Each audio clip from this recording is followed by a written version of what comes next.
بسم اللہ الرحمن الرحیم اللہم صلی علی محمد النبی الأمی وعلی آلہ وسلم تسلیما۔ السلام علیکم ورحمۃ اللہ وبرکاتہ۔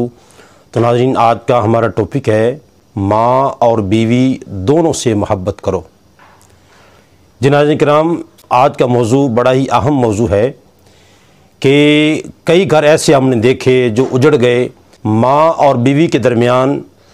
توازن نہ رکھنے کی وجہ سے، اور کئیوں نے اپنی بیوی کو چھوڑ دیا والدہ کی وجہ سے، اور کئی ایسے ہیں جنہوں نے اپنی والدہ کو چھوڑ دیا بیوی کی وجہ سے۔ تو ناظرین کرام، الحمدللہ ثم الحمدللہ ہم مسلمان ہیں، اور جس اسلام کے ہم پیروکار ہیں، اسلام نے کبھی بھی ایسی تعلیمات نہیں دی ہیں کہ والدہ کی وجہ سے بیوی کو چھوڑ دو یا بیوی کی وجہ سے والدہ کو چھوڑ دو، بلکہ دونوں کے حقوق الگ الگ ہیں۔ ماں کا جو مقام ہے وہ اپنی جگہ پر ہے، اور بیوی کا جو مقام ہے وہ اپنی جگہ پر ہے۔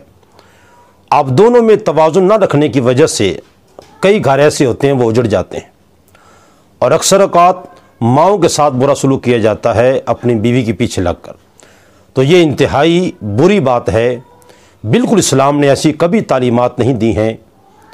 تو آج انشاءاللہ تعالی اس حوالے سے ہم گفتگو کریں گے کہ ماں اور بیوی دونوں سے محبت کرو،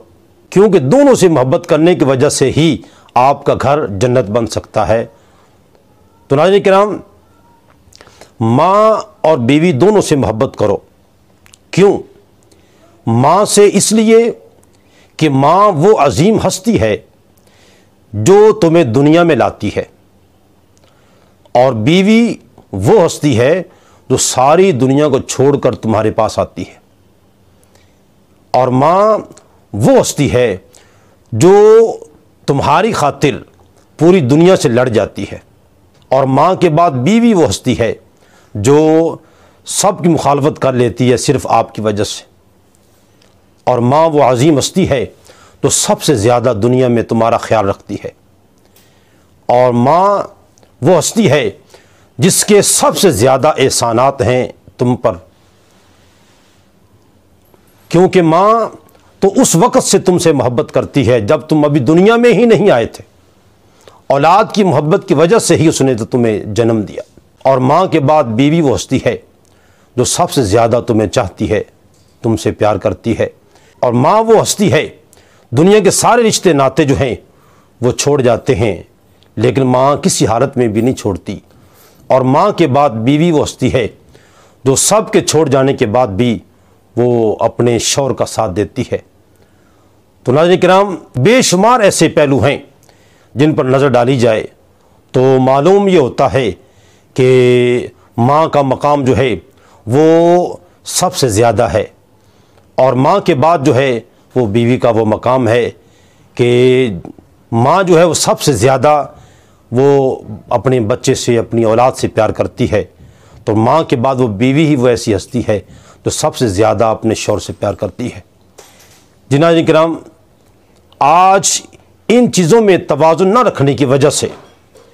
بے شمار ایسی غلط فہمیاں پیدا کر دی جاتی ہیں کہ جن کی بنا پر شوہر جو ہے وہ نہ تو ماں کے حقوق ادا صحیح کر پاتا ہے، اور نہ ہی اپنی بیوی کے حقوق صحیح ادا کر پاتا ہے۔ یا تو وہ ماں کی طرف جھک جائے گا تو بیوی کو جناب اس پر ظلم و ستم کرے گا، اس کو چھوڑ دے گا، یا پھر بیوی کے پیچھے لگ کر اپنی والدہ کے ساتھ وہ برا سلوک کرے گا۔ جناب کرام، بالکل یہ بات درست نہیں ہے۔ ان کے مقامات نہ سمجھنے کی وجہ سے آج بے شمار گھر اجڑ چکے ہیں اور اجڑ رہے ہیں۔ تو خدا کے لیے میں ان نوجوانوں سے گزارش کروں گا کہ اپنی ماں کے ساتھ بھی محبت کرو، اپنی بیوی کے ساتھ بھی محبت کرو۔ اسلام نے کبھی ایسی تعلیمات نہیں دی ہیں کہ دونوں میں سے کسی ایک کی وجہ سے دوسرے کو چھوڑ دیا جائے۔ تو اللہ تعالیٰ کی بارگاہ میں یہی دعا کروں گا، خالق کائنات ہمیں عمل کی توفیق عطا فرمائے، اور جن گھروں میں اس طرح کے معاملات بگڑ چکے ہیں، خالق کائنات سب کے دلوں میں ایک دوسرے کے لیے محبت پیدا فرمائے۔ آمین ثم آمین، وآخر دعوانا الحمدللہ رب العالمین۔